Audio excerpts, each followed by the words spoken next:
رزق اندر اور اولاد دے معاملے اندر، بالخصوص دو چیزاں دے معاملے اندر اے دو چھوٹے چھوٹے کلمے بہت زیادہ پڑھیا کرو۔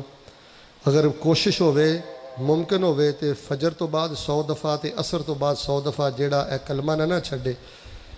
بس انجی سمجھ لو کہ اللہ آسمان تو نہ سونے دیاں ٹڈیاں دی بارش پا دیندا اس بندے تے جیڑا انہاں دو کلمیاں نہ پیار کردا۔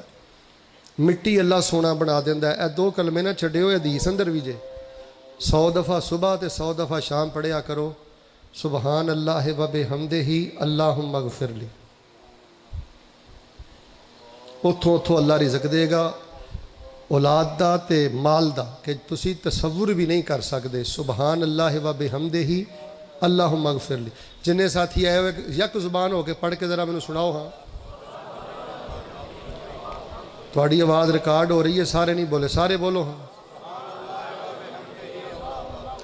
انہوں نے 100 گز رسا تے سرے تے گنڈ، جیڑا لمبے چوڑے ذکر نہیں نہ کر سکتا ہوں موٹر سائیکلاں تے آئے ہو نا، یہ پڑھ دے جاؤ سبحان اللہ و بحمدہ اللہم اغفر لی۔ یہ معنی پتہ کہ اللہ پاک تسی اپنی تعریفاں نال پاک ہو، تہاڈی ذات بھی پاک ہے، بات بھی پاک ہے، شریعت بھی پاک ہے، فیصلہ بھی پاک ہے۔ ادھر ویکھیو اللہم اغفر لی، میں سر دے والا تو لے کے پیراں دے نوہاں تک گناہاں وچ ڈبیاں، اللہ تو پاک ہے تے میں گندے نو بھی اللہ بخشش دے اندر ٹھانپ کے مینوں بھی پاک فرما دے۔ اے بڑی وڈی طاقت آ سبحان اللہ و بحمدہ اللہم اغفر لی۔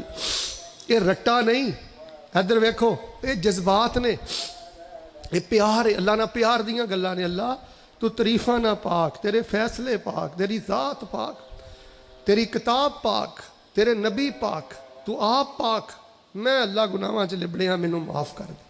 اے جڑا بندہ تسبیح تے استغفار کردا رہندا ہے نا، جے تسی کتے 100 دفعہ فجروں بعد